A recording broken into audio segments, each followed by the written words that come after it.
What you're trying to say is the chances of becoming wealthy are easier in real estate than they are in investing or starting your own business. For the overwhelming majority of people, they will be better off if they buy a home, they pay it down, they live in it, and then the retirement years, they'll be able to still survive and not be homeless.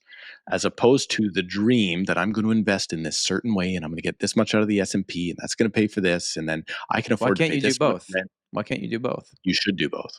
You 100% should do both. But let's simplify.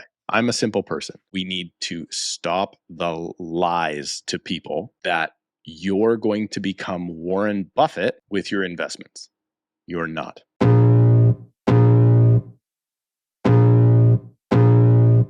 Welcome to the Tom Storey Show with Steve Karrasch and Tom Storey, where we discuss everything real estate or whatever else is on our minds.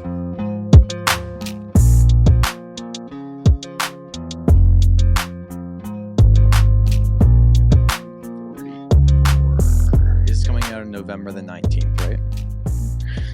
This is coming out like quick, man. Yeah, like right now. Okay. This is the most on date I think we've ever been for an episode. So We are recording, so you may want to cut that part. no, some people need to know that we put stuff in the can because Tom Storey goes on too many vacations and We'll doesn't get to work. my vacation. Welcome back, everybody, to another episode of the Tom Storey Show. Me and Steve, yes, we did call each other this morning. We said, I'm going to wear my hat. Are you going to wear your hat? We wanted to be matchy-matchy.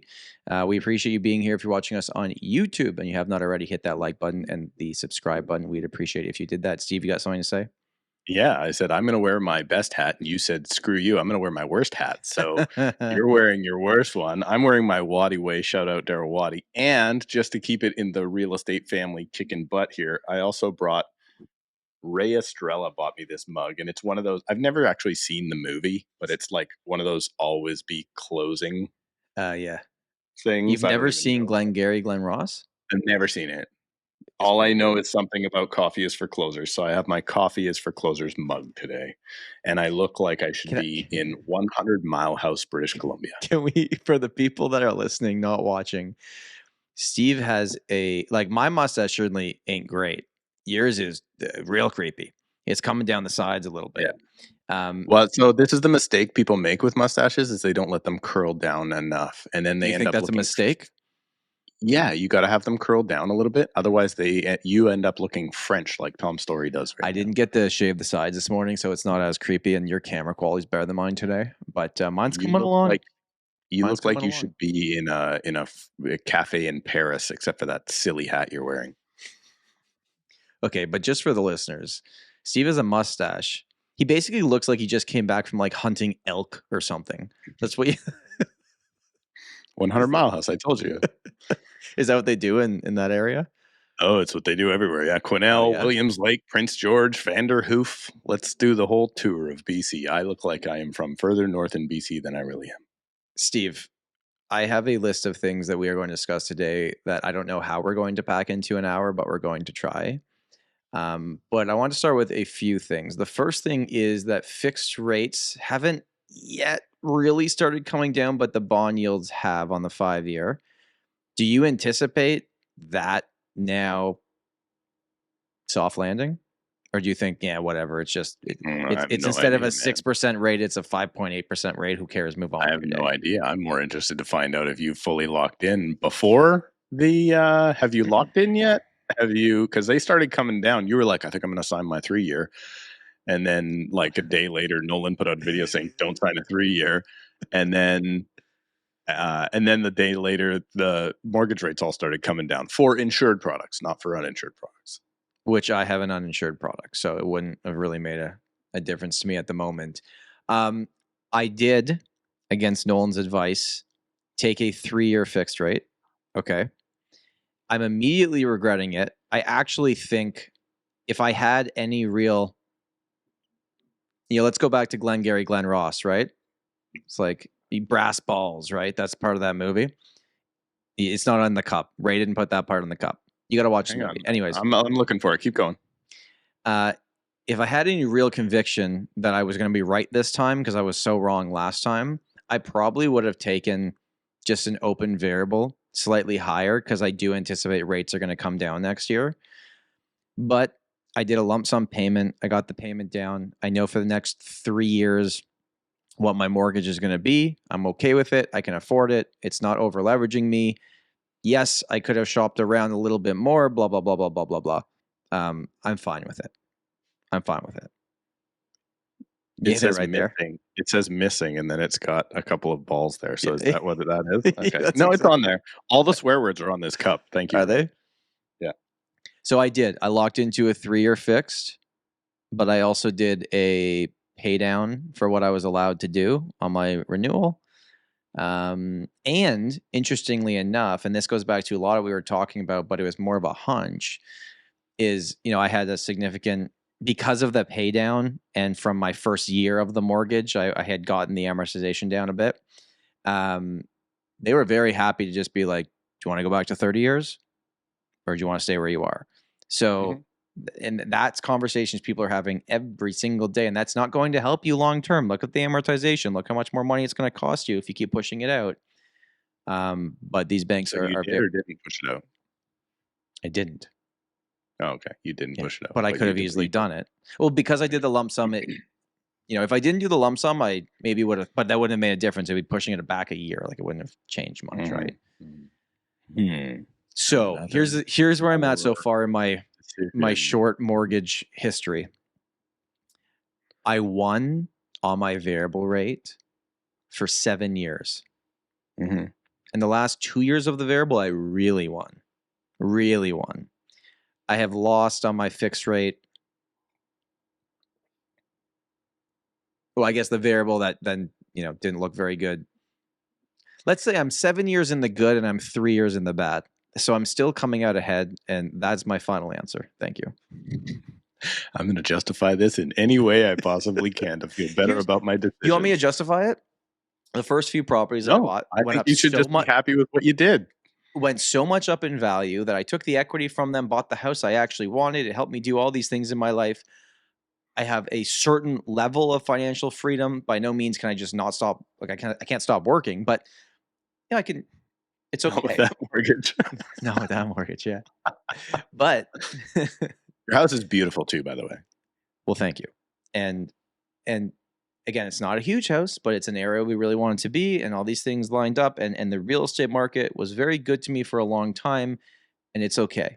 And I'm happy where I am, and I like my house, and my family likes my house, and I have a kid now, and things are different. So that's my full telling you why I locked into a 3-year fix, because I just don't care. Next 3 years, I know what my payment is. It's all good. I'm happy with it. But rates probably will go down in the meantime. You're probably also going to tell yourself you're happy with your hockey team at the moment, right? You know what? This episode's coming out, very much after we recorded it. Today. Yeah. Well, yeah, but this is, as this episode comes out on YouTube, the Toronto Maple Leafs will be playing a game. I think they have an 8 a.m. Eastern game on Sunday morning, because they're in Sweden right now. Oh, really? I didn't even follow. So listen to the podcast. All I did go check out the score after. Somebody put something out about the Canucks, and they're like second from the top in the league or in the West right now or something. And I'm like, man. But the Leafs beat them 5-2. I was at that game. Oh man, I took my kids to we won like this charity auction thingy for a Vancouver Giants game. My kids thought they were at the Canucks. It worked out perfect. They were like $20 tickets, and my kids were like, they went to school on Monday. They're like, we went to see a Canucks game. I was like, yes, you did, honey. We can go see another one anytime you want. You gonna put VR on them next and tell them they're at Disney World? They thought they were at the Canucks game. I didn't tell them any different. And to be honest, the WHL is pretty close to NHL level. So I mean, it's just not the truth at all. It's probably fun to watch, but it's nowhere close to level. You know what else is going on when this comes out? We are the warm-up show for Grey Cup. So go check yourself out at Grey Cup, Tom Storey. That is the #1 Canadiana of all time. You have never had a better time than sitting in the spirit of Edmonton at any Grey Cup with a bunch of 55-year-old guys drinking Coors Light. It is that look exactly like Steve looks right now, I would assume. So true. I'm going to be one of those guys. Anyway, it's a great time. Go to a Grey Cup. Grey Cup is Vancouver next year. You should come to that. Toronto went they lost 2 games this entire year in the CFL, and then lost to Montreal in the Eastern Finals. Got pumped. So you never know. watched your team lose. I also watched my team lose. Yeah, well, there we go. Both our teams have lost. I also took a little bit of a hiatus. I went to St. Lucia. How'd that go? And it's a beautiful island. Where is St. Lucia? I don't know. I have to pull it. You were just there. You didn't Here's look what at I the flight know. map? I know. Well, I know it's a 5-hour direct flight from Toronto going there, and a 5.5-hour flight coming home. So it's Okay. further than Jamaica. It's a beautiful island. Mm-hmm. And the main reason that I went down, and this is how this connects back to real estate, we did turn it into a family trip. But for the first few days, for any of my golf people here, which I am not one of, by the way, I play golf like once a year. They're opening this new course under the Cabot brand. And for everyone that's really into golf, you'd know what Cabot is. They started in the East Coast, and now they're opening up several different locations, and one of them is Cabot St. Lucia. So I went and played Cabot St. Lucia before it officially opened, and the reason this ties back to real estate is because they are building houses on the course.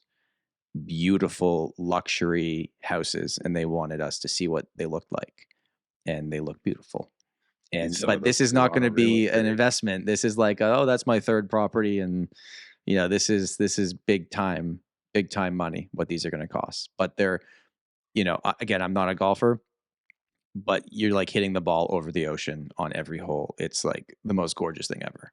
So I'm happy I went. Good. Got a little vacation in there, eh? A little family vacation too? And well, then we made it a vacation. A few days later, wife and kid flew down, and then and we stayed for a little bit longer. But you know what? And this is not a complaint, okay? Because we're not allowed to complain as Canadians. It was so hot outside, and then when you went into your room with air conditioning, it was so cold that at night you felt like wet. It was like damp wet. Mm-hmm. Mm-hmm. So that's my only feedback. Other than that, beautiful island, very nice people, and we had a great time. Well, welcome back, Tom Storey. Thank you. Guess what? What? While you were gone, absolutely nothing happened. You missed nothing. You picked the best month of all time, or the best week, or however long you were gone, to be gone from real estate, because it is Deadsville out there. Nothing's going on. Nothing's happening. Because things are kind of happening for us. They're kind of happening. I mean, it's plugging along. I mean, it's not like, oh, I got to go get my second job now, right? Like, that's not what's happening. For you, maybe, but for some there are, we did like an office meeting-y type thing, and the pessimism there was great. The agents that normally, like in a good market, sell only a few homes are definitely considering giving up their licenses. Yeah.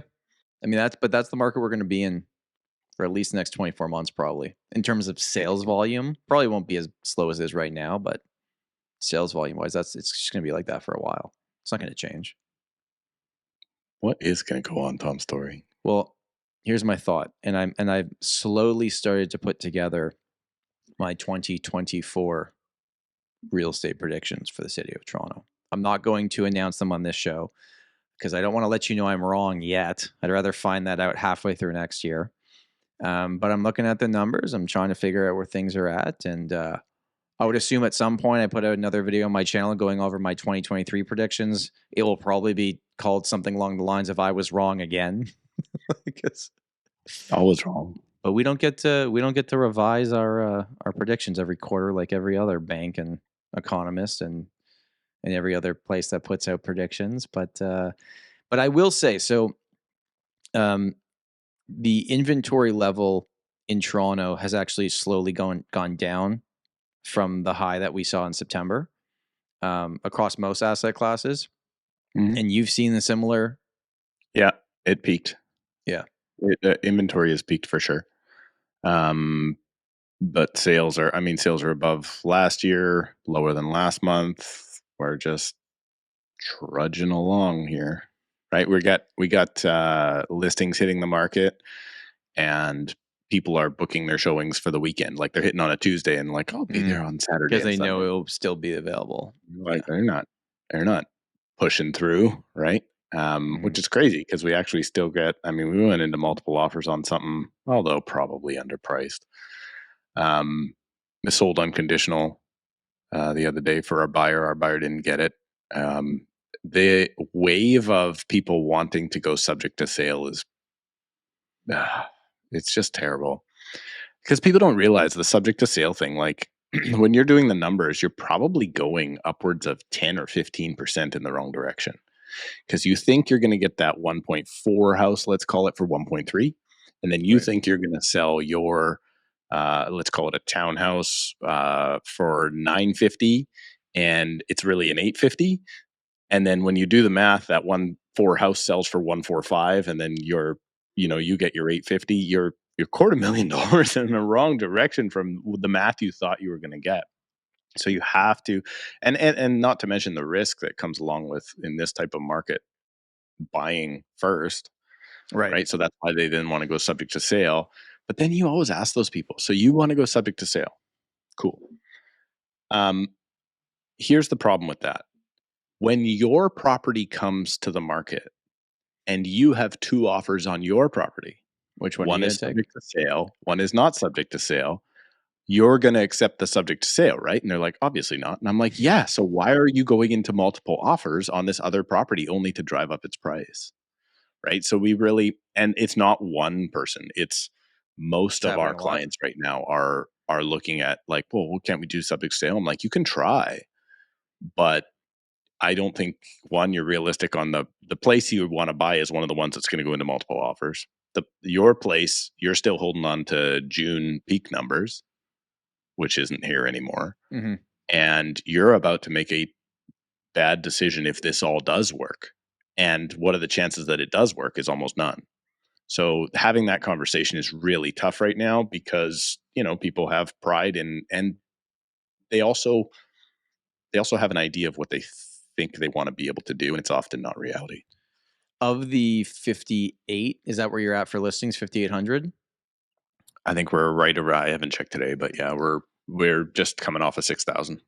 Okay, so of the 6,000, what percentage of active listings do you think are priced correctly? Are saleable inventory of those 6,000? Wow, there was 980 sales this month or something like that. Okay. So, I think consumption rate when it came out from the board last month was 14%. 14%. So that's the ones that, but there could have been new listings that listed that are priced correctly, just haven't sold yet, right? But will sell. But yeah, if it's a monthly thing, then sure. So 14%. Okay, so 14% of it was saleable inventory in the last 30 days. Now, have you noticed that the new listings coming out are actually the ones selling and the stale stuff is just continuing to be stale? Or is the stale stuff readjusting and it's the new stuff? Not a lot of price reductions. Not a lot of price reductions. People just holding on, which means there's not desperation. There's just wishful thinking. So generally the ones that are still, this is always such a broken record. The good stuff sells quickly. And the people that are aspirational sit on the market forever. And that's what they're going to continue to do over the next little while. Like there's lots coming to the market, which is great. That's what we need. Now it's starting to come off, which could be bad. Interest rates are slightly adjusting. Yeah. I don't know. It's a very regular market. I think we have passed. So those two rate hikes that happened in the summer, I think now enough time has passed that there's been enough sales that I think buyers and sellers can now look at something and understand what it's worth.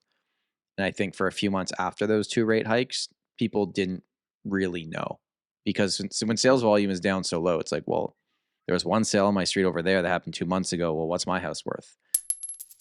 This episode of the Tom Storey Show is brought to you by Realty Ninja. Hey, real estate agents, I bet you didn't get into the real estate industry to try to become a web developer. Realty Ninja will help you build a beautiful website for your business without becoming all techie, because me and Steve are certainly not techie. They'll set up your entire site for you. They'll migrate the content from your current site, and they'll take care of all the back end, switching the domains, all the things that you don't want to do, they'll take care of for you. Their team of in-house designers will make your new site match your current brand and help you stand out from your competitors. Best of all, Realty Ninja offers a free unlimited trial that lets you build out your website, and they do not charge you until you're ready to launch. That's right, they are so confident in their product and that you're gonna love the website that you build with them. They will not charge you until it's ready to launch. They don't even take your credit card details. Listeners of the Tom Storey Show will not only get an unlimited trial before you launch, but if you go to realtyninja.com/Tom, you will get 20% off your first year after you launch. A beautiful, functional, and professional website is absolutely a must in today's real estate landscape, and Realty Ninja delivers. So go to realtyninja.com/Tom for 20% off your first year. That's realtyninja.com/Tom. And now back to the podcast. There's not enough data to look at. And I think we're at the point now where we're getting things done. And have you noticed this too? Like most sellers I'm talking to are kind of like, yeah, okay. We can see that one's been sitting for 60 days. So of course it's priced wrong. Yeah. Let's undercut that one and let's be the next one that sells. And that one sitting there could actually help us because we look. Now, is there this grand thing? Maybe I'm thinking too big here. Me and you every week are talking about how the market's changed and it's not as robust for sellers. The news is reporting that the Canadian real estate market is in hibernation mode.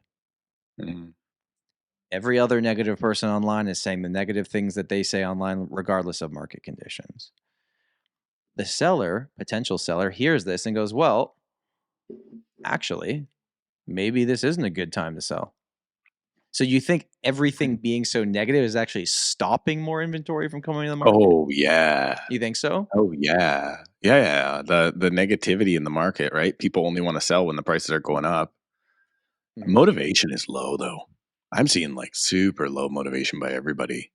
I just don't see, I thought we would see people missing payments and stuff now. And it's just not, from what I'm seeing, like I get no panic selling calls. I do get the like, why are you talking to me? Like my spidey sense goes up a little bit.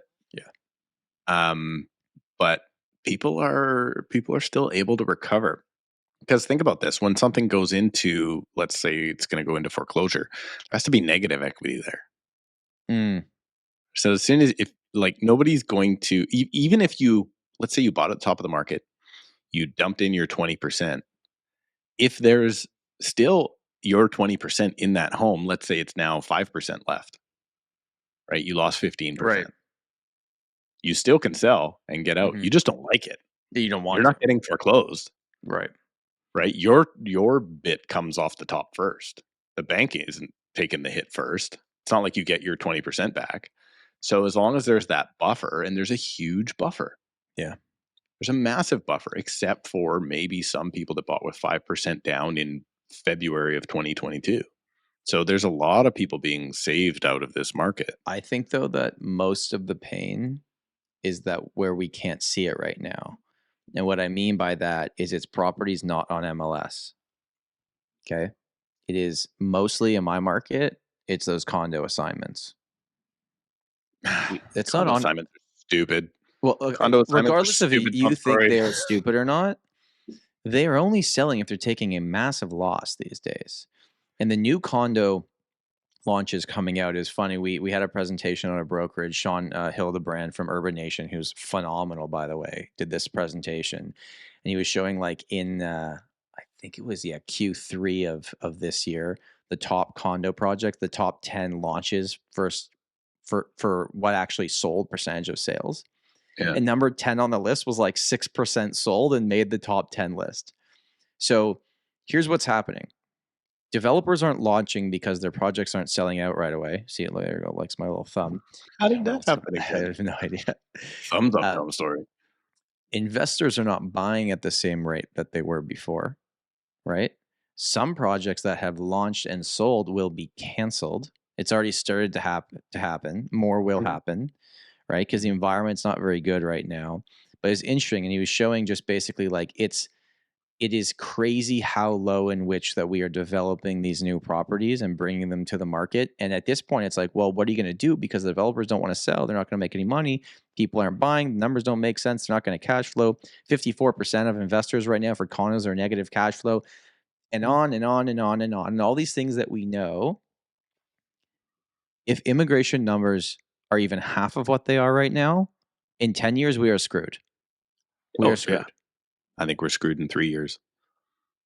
Didn't you say, did you hear from Ben Tal? Like, didn't you say like that was like, he was like, oh God, here it comes. Yes. So, I mean, he's a more optimistic economist than a lot of them, but Ben Tal sent us a video message in the morning, and then Sean did the next hour after that. I actually wrote down a few things that Ben said. It is actually interesting. This is a statement he made. This is not a correction. It's a healthy adjustment. Now then, in Sean's presentation, Ben, spin it. But depends on, I mean, he's looking at general macro numbers, right? Yeah. If he you also look, got a thesaurus and is looking up different words that are more positive than ChatGPT will do that for you these days. But then it was looking at, okay, I've lost my train of thought now here, Steve. You just totally put me off there. Ben Tal talking about. Okay. From the peak of the market till today for the GTA, we are down 16%. Mm-hmm. I mean, that to me is a correction. It's a correction. Yeah, right? A few other things that he said. Pretending that everybody bought at the peak of the market, where less than however many thousand sales there were at the peak of the market. Yeah. Yeah. So versus that 1 month of time and absolute craziness before the rate started going up a million times, we're down 16%. Okay. Another thing that he said is that, because one of the questions that somebody asked was, what do you think if Bank of Canada starts seeing that there's all these foreclosures, will that make them more rapid on bringing rates down sooner than we expected? And the very simple answer was no. It is inflation first. That's what they care about first. Housing market is a very far second. Yeah. So inflation and then housing market. They do not care until the inflation numbers are under control. Now, what he also said is that he thinks they've gone too far.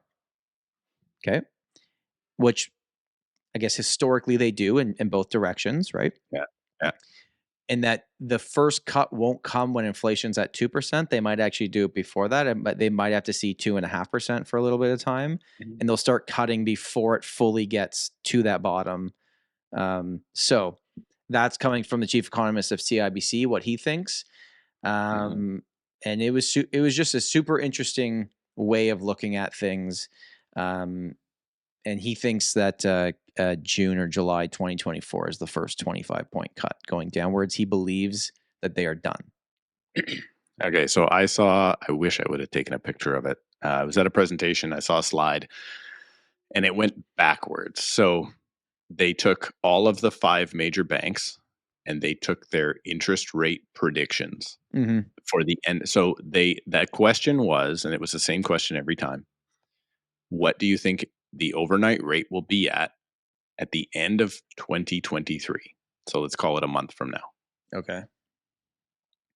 They surveyed those people this last September. Okay. All right. And what do you think the overwhelming answer was? Sorry, September, like a few months ago, or September the year before? Like a month and a half, 2 months ago, yeah. I think overwhelmingly they would have said it's going to stay where it is. Yeah, 5%. Yeah. Right? Cool. Yeah. Then let's go back to the beginning of 2023. So let's call it 9 months before that. We were at 4.25. Same question. And in a year from now, where do you think it's going to be? So we're at 4.25 when we started this year, right? We've had 25 points since then. Yeah. Oh, maybe 5.5. They were 4.5 to 4.75. Okay, so less. Okay. Right, so less. Then let's go back 1 year before that, the beginning of 2022, before the rate hike cycle. Now, this is all 5 official Canadian big banks putting out their statement with all the economists they have, with all the smart money people. And let's face it, you, me, dumb, people in the comments, dumb. Hopefully, Viewers not commenting are actually the smart people, just so everybody knows. And let's be realistic here. All of those smart money economist guys, all of them. Okay, so can I guess? Where was, and I'm going to say the average. I will give you the average of at the time What they thought the overnight rate was going to be? At the end of this year. So let's call it beginning of 22 to end of 23. It was still before the first hike. So, Okay, it was at 0.25 when they answered this. Yeah. I think they probably said 2 to 2.5% overnight rate. They all said 1.5 to 1.75. So those are the big smart bank economists, people that know a lot more about money than you and I do. But just to be fair, so far wrong. Beginning of 2022, inflation was not what it was 3 months later. Way higher. At the beginning of 2022? Beginning of 2022, inflation was transitory. Remember, it was like 8.5%, and everybody was like, "Oh, what's going on? Oh, this is 5.5%." Was that core inflation at that time? Was that core inflation, that number? No. Do you expect me to have a proper memory? I'm just saying that was transitory time. That was, this is going to go away on its own. We don't. I thought we were going to get that on a T-shirt originally for this show. Remember, what's that? I thought 100% finance was going on a T-shirt. Well, that absolutely, that should. You know what I was thinking? A white mug like this with the big blue dot on it would be fun. We could sell those, or just give them away. Beg people to take them from us. As long as they pay for shipping, they'll get them for free. Totally. So I'm just saying, like, trying to guess that is absolutely foolish. Now, if you would have told me at that time, and if you would have told all those economists at the beginning of 2022 that interest rates were going to go from 2.29, which is the 5-year fix at that time, to now 6.25 on a 5-year fix for an uninsured product, I would have told you that the market would slash in half. Mm-hmm. And the market dropped in my market. I'm going to comment on my market. Detached homes dropped 25 to 30% and now has recovered half of that. Let's call it 15% back. I would have never thought in a million years that you could triple interest rates and keep home prices within 10% of the peak. But there's 3 main reasons for that. Why it didn't do what it should have done. 1, extended amortization on variable rate mortgages. 2, people that had to renew getting it pushed back, the banks allowing them to do that. And 3, that still at this moment in time, less than half of Canadians have felt the new mortgage rates. Yeah, but everybody buying has. Yeah. Not only is everybody buying, they're feeling 2% above that. But the people that are renewing are essentially buying. They're buying their own house, but nothing's changed and they're paying more money, right? Yeah, but if values are going to come down, values are likely going to come down because the buyer's not willing to pay as much, right? Whatever you're doing on your mortgage doesn't really matter today because it's just floating around. And sure, if you get stressed out, you may flood to the market and have more sales. But realistically, the buyers are still buying at those rates and everything seems to be, chugging along, not bad, all things considered. Well, there's never been a month where no sales happen. Things are happening, but at a historic, way below the 10-year average, that's for sure. Right? Yeah. Which I think is actually a good thing, right? For a while. It'd be more shocking if it was above the 10-year average or even close based on everything that's happened. That would kind of be more concerning. Like, how is this being propped up at this point? Yeah. I don't know. What are you seeing though? Like, because when I'm talking to people, like the qualifications are just, it's crazy. People are just blown away, right? Like, I don't have the people that are affording the $1.5 million homes, right? Like most of our clients are the $600,000 condo purchase. Well, our people that are buying the $1.5 million homes are not first time home buyers. Yeah, they're rolling over, right? Right. They had the condo that they made $300,000 in equity from. So I just did this number for our coach, and interesting stat is only 10% of our listings buy on the other side. What do they do? Well, there's estates, there's moving out of town, there's investors, there's moving to an old folks home, there's, like I said, getting out of town, going to Alberta, going to. So you're saying buy with you. You're saying buy with you and your market on the other side, not buy somewhere on the other side. Correct. They don't Okay. sell. So 90% of our listings that we take in a year, which is, 40, 50 listings, so 60 in a good year, they will sell, and they will not our team will not generate a buy side of business from those same people. And that to me is like, one, it was like, I'm looking at my business going like, oh, this is not nice, Not happy ideal. families just Yeah. looking for another bedroom, right? Like that's not what But most maybe it just means some of real your estate clients is. are more mature in terms of age. That Maybe. I feel like my clients are stuck. I feel so like, what are they doing though? If 90% of them aren't rebuying in your marketplace, well, last time I checked, 100% of people die. So that's okay, like, that part I understand. there's a big amount of that, Maybe right? that So just means your business is mostly estates, investor sales, or older maybe, but all the people. people that are like let's call them my friend group, right? Let's call them the 35 to 50-year-old. I don't have a friend group. Is that what you're trying to say? Yeah. But like, my core sphere of influence, like those people, I sold them a townhouse 10, 15 years ago. And And when they're selling it, where are they going? they're not selling, man. They're making it Oh. work. I see. Okay. So they're making that 1,300 square foot not ideal for a family of 4, a little tight. Bedrooms upstairs are tight, only 2 bathrooms. They'd like 2.5. They'd love a double car garage. They're making it just work. Right. Right. And they're not happy because guess what? Their mortgage payments are going to go up because they've renewed twice already. Good news is they owe not Less. that much. Right. But when they go to requalify, let's say, for instance, you're a $60,000, $70,000 income, you and maybe your wife are both working at that rate. You go to requalify and you're like, oh, you can qualify for $100,000 more than you currently. Well, you're not moving from a townhouse to a detached house with $100,000. No. You're doubling your price. And that's really what's making it super tough.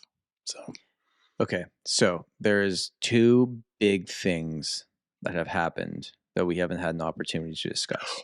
oh, I have a big one too for a BC one, but keep going. So let me start with what's going on in the States. Oh, I am. Did you just mute yourself? Okay. You're muted right now, in case you don't know. There we go. We're back. Okay. I said I'm going to make a note to bring up the BC thing because Okay. I'm stupid.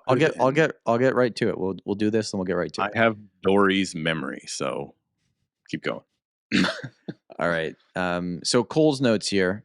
There was a class action lawsuit in the States against the National Association of Realtors, also known as NAR, which is an association that to be a realtor, like in the realtor, to call yourself a realtor, you have to be a part of this organization, and several other large brokerages. Now, a few of them settled early and got out of it.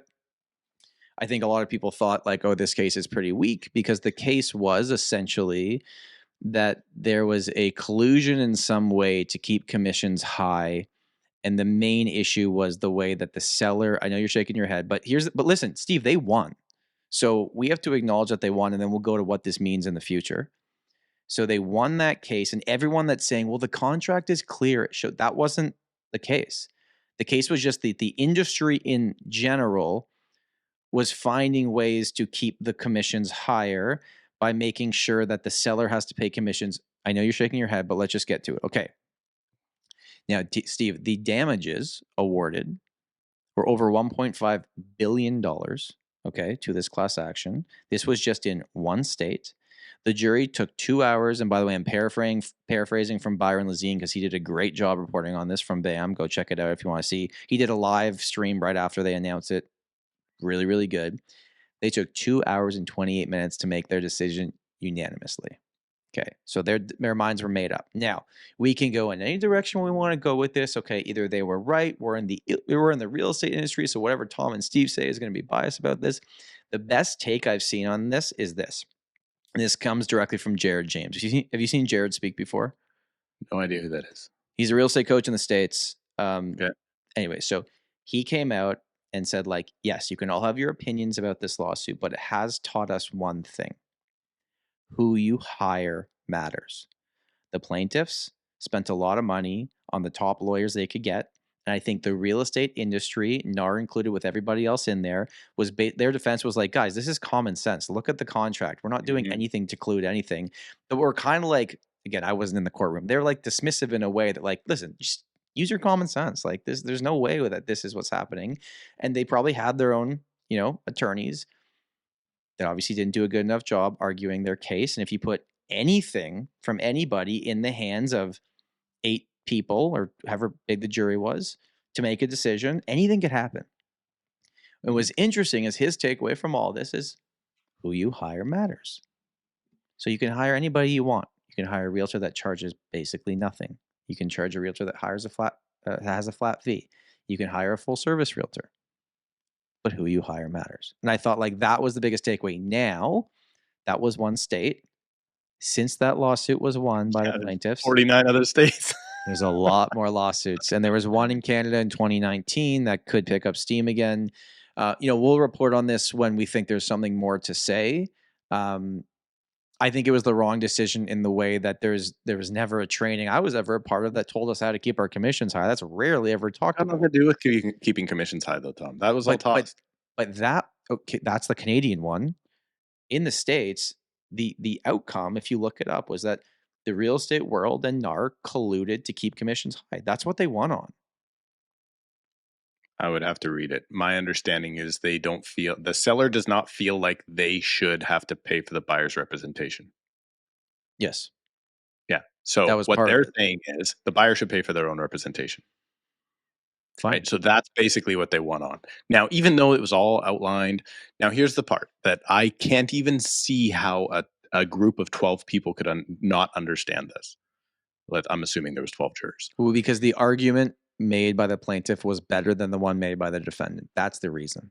For tenant, landlord, or homeowner insurance policies, go to squareone.ca/The Tom Storey Show. Use the link in the description. Save $20 when you start your free quote right now. Obviously. It was unanimous. 2 hours and 28 minutes to make your decision. Their minds were made up. Yeah. So did they think about it? I don't know. What I'm saying is this. Cool. What's the solution? Because you know what? The day that's gone on, the day that lawsuit was won, guess how many more homes were sold in that exact same fashion? So are you going to then... So here's the problem with that whole lawsuit. It's still happening. Yep. The buyers are still... buyers agents are still being compensated through the seller side. And here's what, dummy. Here's the part that everybody misses, you morons out there. Steve, and I'm calling you morons. Be nice. If you think this lawsuit makes sense. Because guess what? Sure, the seller pays the fee. Of course they do. Guess whose money they pay the fee with, you idiot? They pay it with the purchase price. They pay it with the amount that the buyer is willing to pay. And if you don't think the buyer and the seller have all thought about this within the fee to make the transaction go together, why is it built in? Because this is the way we can make the transaction go together and to have people have representation, which is fine. Guess what? I have a solution to this. Buyers, sorry, buyer beware.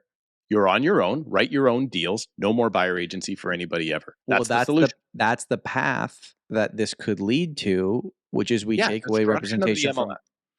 I know, but here's the thing: halfway through this trial, because the big thing was that because we are getting into this stupid crap. Was that even so most MLS, it's like even with the flat fee stuff or whatever, or the discount brokers, you still had to offer like $1 commission, which is too much. But that was the issue, is that you had to offer something. I think that's what it all came down to. Even though it was $1, you legally to use the MLS system. And I think the two biggest MLS systems in the States, one of them is called like Bright MLS. There's another one. I'm not as common with those names. They both now changed that. So right away, it's changed. Now, I would assume most homes selling in the States from this period to the end of the year will still offer a buyer's commission. Like, it's not going to change right away, but long term here, if this goes the way that they want it to go, yeah, buyers could be representing themselves. Yeah, and they'll be screwed. Listen, if they're up against someone that knows what they're doing, they're going to get taken to school that's not the other person being bad. That's the other person literally doing their job. Like you and I that can afford our own representation will be, this is almost like I just finished watching Better Call Saul, right? This is like, you can go represent yourself. You can get the public defender, or you can hire a good defense team, just like you just said, right? And when you end up, you're going to push the people that cannot afford it, that we want to get into housing, that you want to get into housing, that I want to get into housing. We're going to push them to be unrepresented and get effed by every experienced agent that's representing their client, which is their job. Mhm.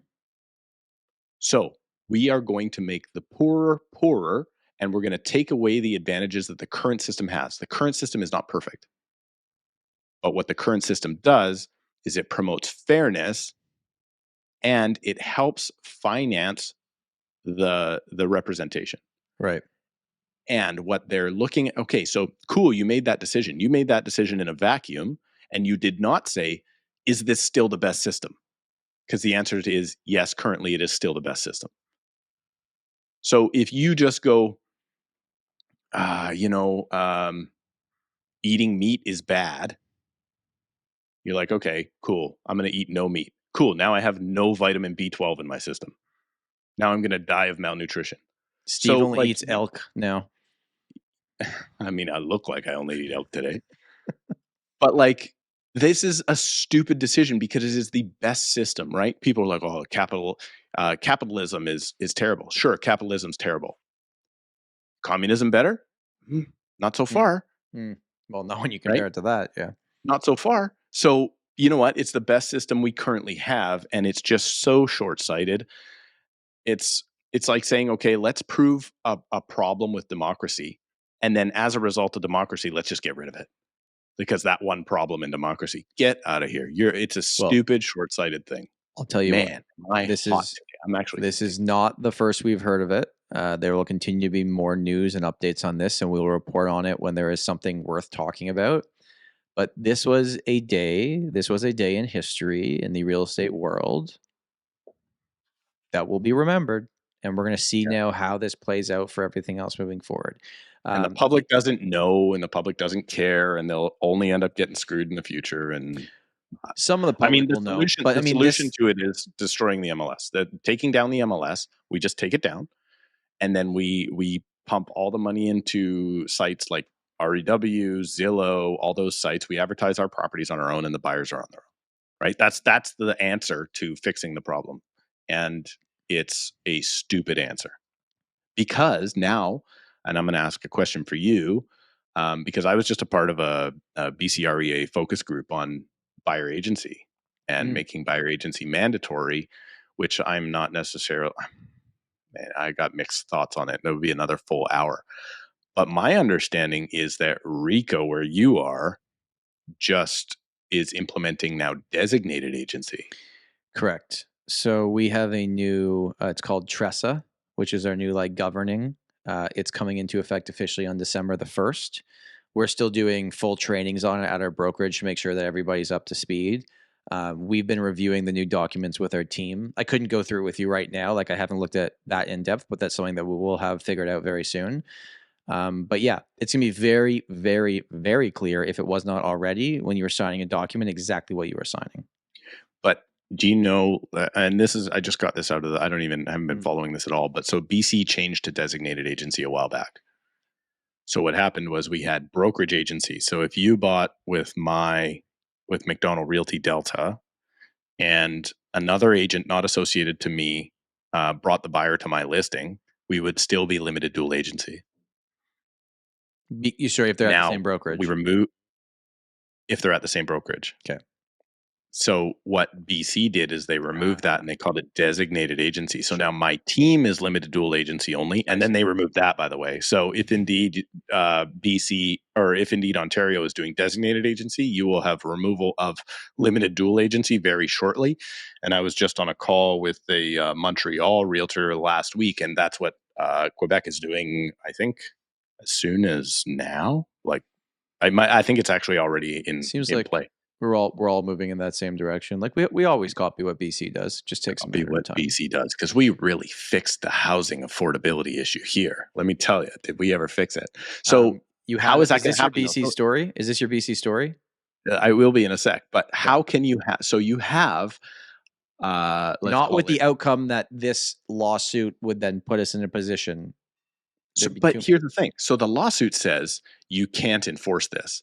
And the government is going, oh, no, we only want you to have buyer agents. We don't want you to be able to really represent yourself because you're going to get screwed.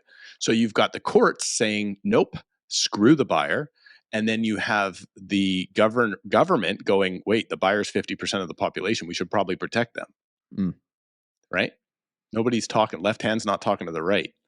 Well, we'll see if the outcome is the same in Canada as it was in the States. Hopefully Canada's more reasonable. The problem is they have 50 states. They're going to have Right. 50 different opinions, Well, yeah. right? They're And gonna have these lawsuits are now 150 popping up lawsuits. everywhere, right? They're So- popping up everywhere. BC Housing, Ravi, our good old buddy, is making, like, he is cutting through everything. I can't even keep up with the amount of new legislation that's being brought He's in. doing everything you said needed to be done to cut the red tape to build housing. So do you have a problem with anything? Come on. I can't not complain about something. I don't like it all. Okay. I have still a massive problem with the parking and everything else. But yesterday's announcement was, get this, and this is very interesting. I don't know what I think about it yet. They have the BC government, so the provincial government has come out with the 3, 4, and 6-plex zoning. Mm-hmm. But that was the announcement actually from last week. So the announcement was, if you live within a certain amount of transit, you get an immediate 6-plex on a single family lot. If you everywhere else in the province, if you are over 3,000 square foot lot and your city population is over 5,000 people, it's an immediate 4-plex. Immediate 4-plex. Under 3,000 square foot lot, so a 30 by 100. It's a huge lot in Toronto. Yeah, it's a tiny lot here. It's an immediate 3-plex. And the cities are not allowed to say otherwise. But here's what they did yesterday. Very interesting thought. They have designed a set of pre-approved house plans. Oh. So if you decide, and you're this size lot, that size lot, whatever, if you come to the BC government and you take these house plans, the city cannot say no to you.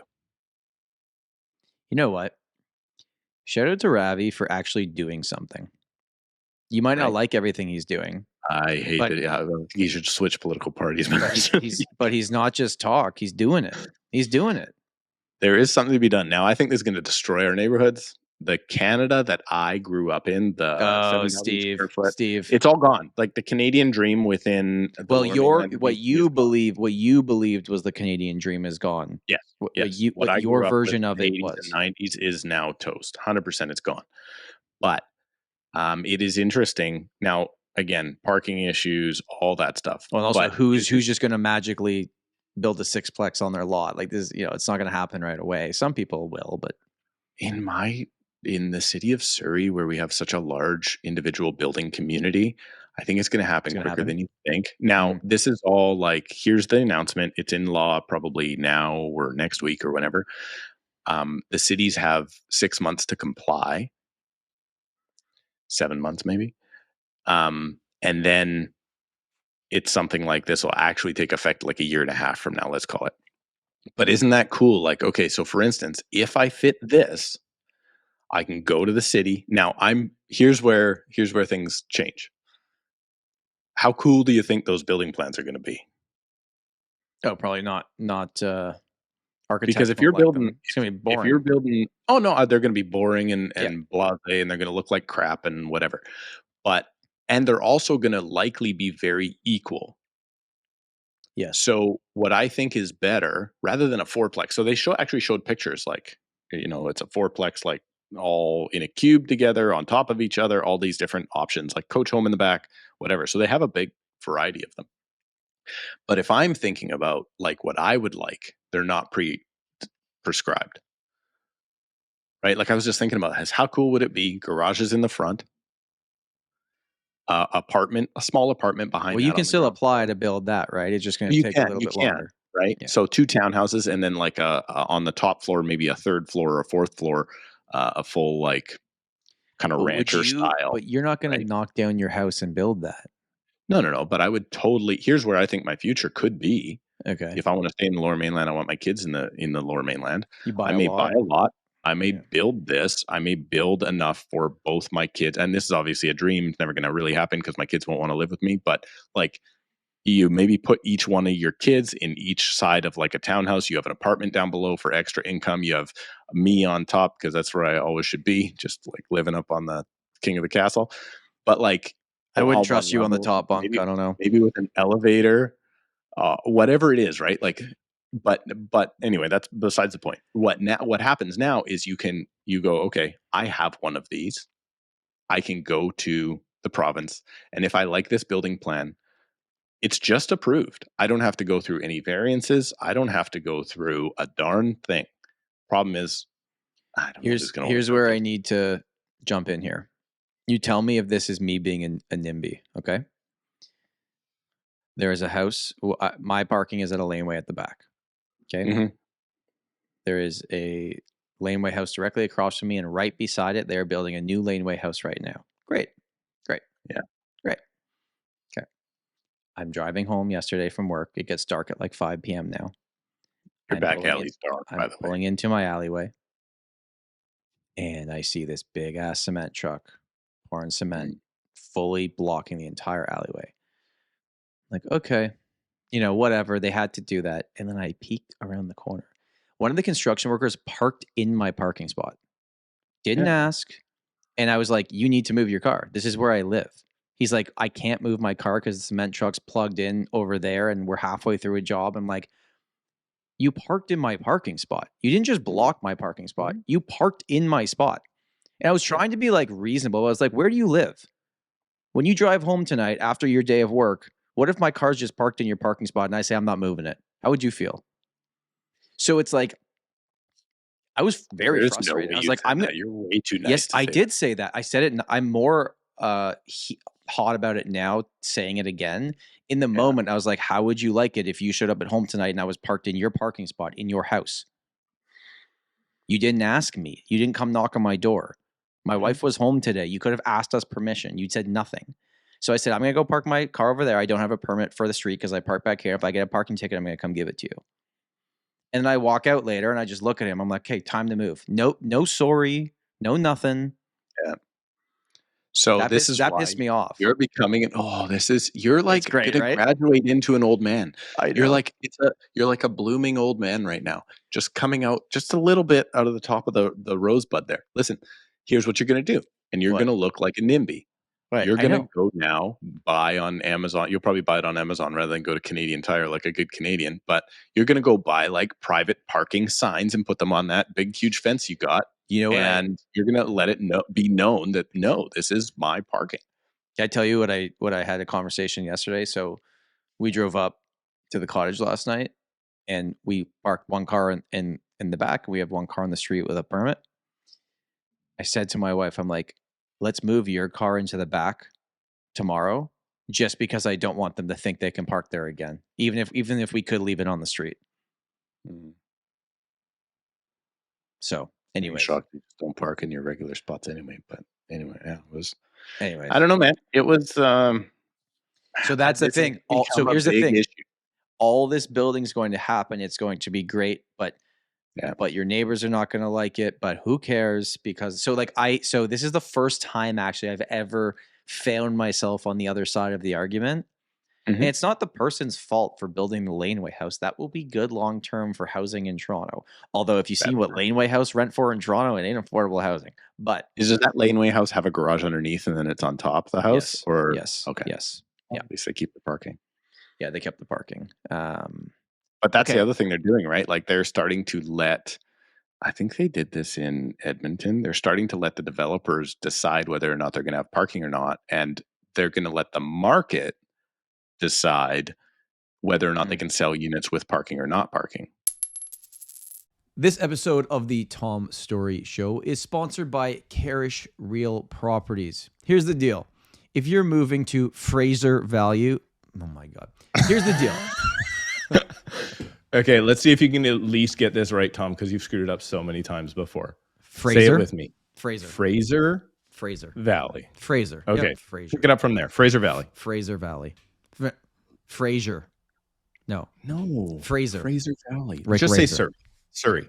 If you're moving to Surrey, there's one person that you need to call, and it just so happens to be my podcast co-host. Now, I make lots of jokes, at Steve's expense during the podcast. But the reality is, if I was moving to Surrey or the surrounding areas, I would call him because they're really damn good at what they do. They understand the market. And I know whether you're buying tomorrow or you're going to buy in 2 years, they will be with you until the end of the transaction. They know what they're talking about. They have experience. Even though Steve looks old, he's not actually that old. So he's still kind of hip, right? He still kind of knows what's going on.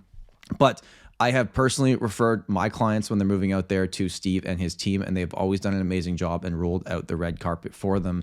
Now, Steve, I know it's weird that you're even here as I'm doing this ad read, but if someone were to be moving to your area, how could they connect with you?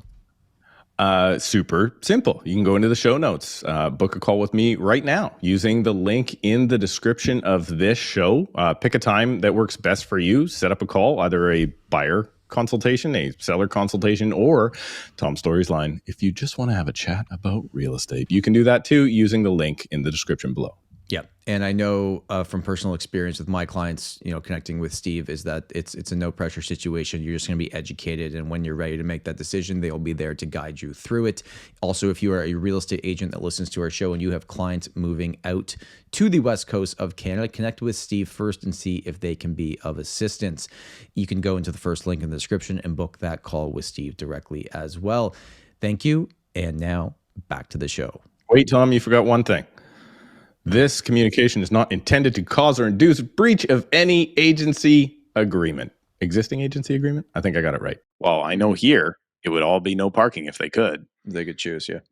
But there's no expanding of transit and all that stuff. So the issues are going to get, it would be no problem. It's no problem. You go to New York. Have you been to New York? It's fantastic. Subway goes absolutely everywhere. Subway goes anywhere you want to go. Trains, buses, taxis, everywhere you want to go. And you can live like that. But if you fail also I wonder when the housing crisis is going to end. And then we're going to get into the transit crisis. It's coming. When's that going to happen? It's already here. The transit crisis is already here. Yeah. What do you guys have? Like 17 different trains that all don't run? I don't know. I refuse to use it unless I absolutely have to, because it's going to be a way But that's longer because it's such a pain in the butt. Well, it's also because I have a car, so I choose to use my car. But if I didn't have the availability to pay for car payments, then I'd have to use it. So it just depends But if on there where was you're a at. train that went from 3 blocks to your house to immediately downtown to your office, Oh, I would take it. you would take it. Of course. 100% you would take it. Well, if I felt So- safe on it. I feel like I'm short here. Am I short? Get back up here. There is a clip I need to show you. Oh, okay. Because Are we going to try technology here? We're gonna Let's hope this works. This could fail miserably, but you'll hear the audio if you're watching on YouTube. Hopefully, you'll see the video. This is from a really, really great podcast. It's like a top-ranked podcast called Diary of a CEO. I think the host does an amazing job. By many people to listen to this. I've never experienced it. I don't really listen to other podcasts other than Smartless. I'll listen to in my car because I think it's funny. But this one's the one I've started, and because he interviews a lot of like sports personalities and soccer players. I like listening to those episodes. But he had somebody on recently, and full disclosure, me and Steve have not watched this episode. This just kept showing up in my YouTube feed, and I got some clips from it.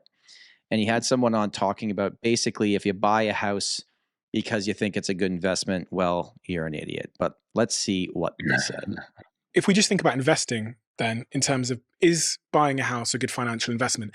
Listen, everyone can buy a house, so the returns there aren't going to be huge. Yeah. Go find a game that like only you can play. Yes. You'll get bigger returns. If you're buying a house because you think it's going to be a good financial investment, stop. Even if it turns out in hindsight that it doesn't matter. I think these are just purely lifestyle decisions. If money is coming into the equation, like stop right there. It should not do it. You're doing it for very different reasons. This is not an investment. People buy houses because they think they're making loads of money from Because doing there have been periods in time in which people have made loads of money. Historically, like that's the anomaly. Historically, in the US and the UK, Housing prices adjusted for inflation go nowhere. It's just been the last 20 or 30 years that there's this very brief window of time that owning a house was a great investment. So- Robert Schiller won the Nobel Prize about a decade ago. Okay. So, a few things he said. A few things he said are true, by the way, actually. I'm not going to argue with everything he said. Mhm. Okay. What I want your initial thoughts before I go Nuance on. of the argument. Yeah. So, what are your initial thoughts to hearing that? I would agree with most of what was said. Agreed. One, you should buy a home not based on finances. You should buy a home based on need. So I understand that. Mhm. I actually saw that clip before. I saw it on a little slightly different, took a different take on it. And it was talking about how you should invest your money instead of buying your own home, which I think is a stupid statement. Right? Does the housing market adjust for inflation? I would say in the States, generally speaking, yes, because It there's hasn't, way more yeah. housing, more areas, right? It's above inflation here. It's always above inflation. It has been, 6.6% has not been historical inflation. Agreed. Yep. So you should never make it off of a financial. Am I stroking? And I don't know who this guy is exactly, or what he does, or what he sells, or why he's so against housing. There could be many reasons for it. I'm not He's gonna not knock against him. housing. I don't think he said he's against housing at all. Okay. That's just what the people repurposing that clip want you to Okay. believe. So great.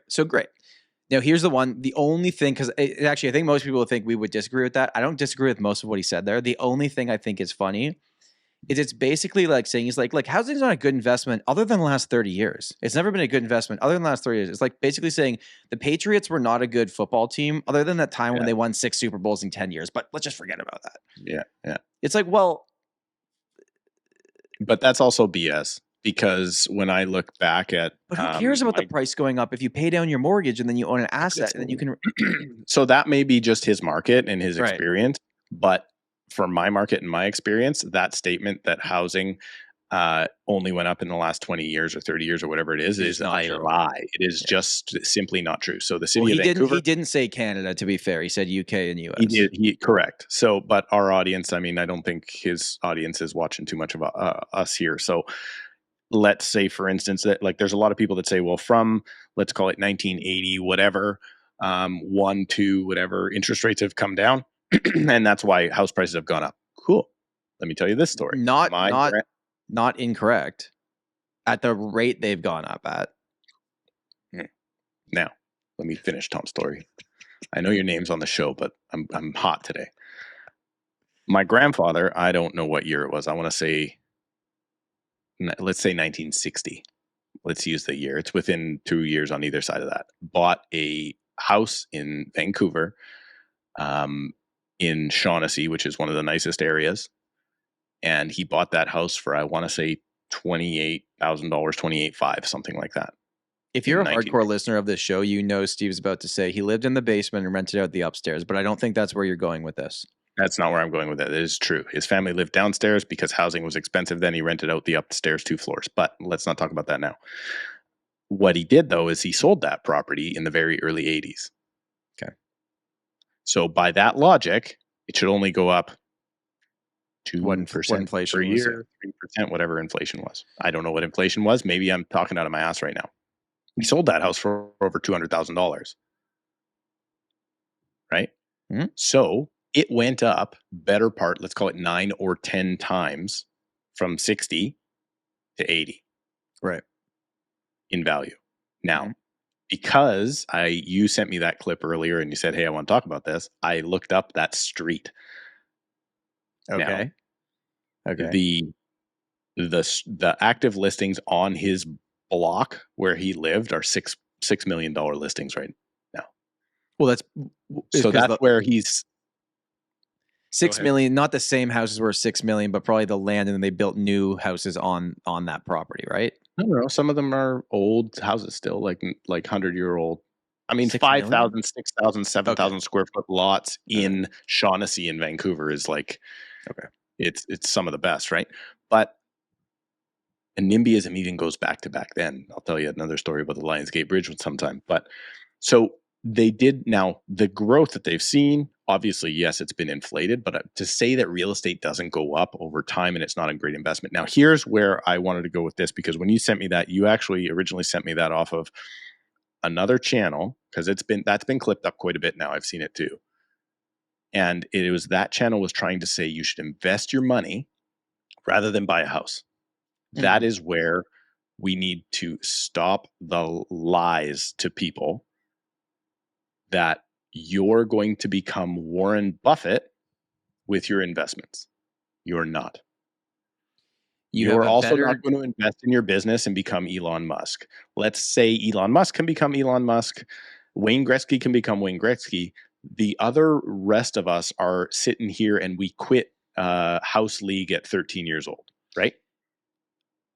What I got just absolutely torn apart online for, which we've talked about on this show, is when I said that a lot of Canadians have become wealthy by mistake by owning real estate, which I still stand by. I think what you're trying to say, Steve, is not don't invest, not don't start your own business. What you're trying to say is the chances of becoming wealthy by mistake are easier in real estate than they are in investing or starting your own business. Is that fair? What I'm saying is that for the overwhelming majority of people, and let's call it the 99% for sure, Okay.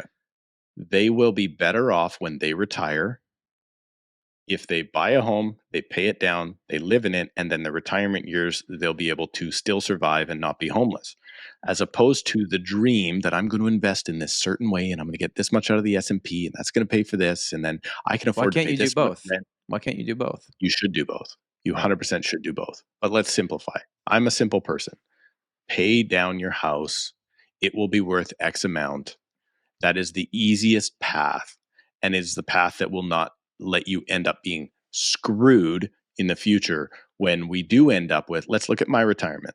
Let's say 25 years from now, am I still going to be working? I'll probably be retired in 20 if everything goes well. What happens if we do end up with those extra doubling of population, right? Let's say we double our population, which is what we're on track for within 25 years.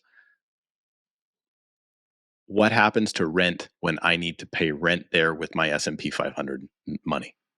Well, I've noticed that there's actually been some comments on our videos from people that are in that age range that have kind of said they agreed with you because they're in those situations now. Where they didn't buy the house, they kept renting because they had really good rent control. I don't know if they were investing in other things during that period of time, but now they're trying to do something and they're like, oh my God, this is insane. And CPP certainly ain't going to afford it, right? I just want to acknowledge that Steve is a conservative person. I'm not talking about politically, even though maybe he is. This time, more recently, but conservative in finances, were like that advice I don't disagree with for a general part of the population, but there are still many people that should take a chance on building their own business and don't let Uncle Steve with the mustache, talk you out of doing something you're good and you're not just passionate about, but you're good. No, but the way that the way that clip is being presented online for that clip specifically, I understand what you're saying. Yes, but the way it's being presented online is, hey, come on our team. And I guess I got the team on the other side, but come on our team and just invest with us. And we'll all invest and we'll laugh at all these guys who have their paid off houses later on. And I'm telling you, that will damage more Canadians than it will help. Because there's a whole lot of guys that are going to panic sell at the wrong time when the market dips and all this different stuff. And it is, generally speaking, I think I should probably watch the entire podcast to understand what's really going on. But if my mortgage advisor, my financial advisor always says one thing. He's like, house paid off in retirement. That's it, man. That's got to be your goal, because you can CPP your food, house paid off in retirement. If you gotta right now pay for an average 2-bedroom condo in my market, $2,800 a month right now, 45 minutes outside of the downtown core, and you're living on $3,500. You got CPP. That's what you got. And let's face it, none of those people that didn't buy,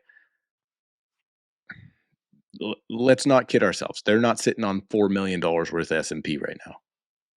1% of them are, but sure. Yeah, 1% of them are, maybe.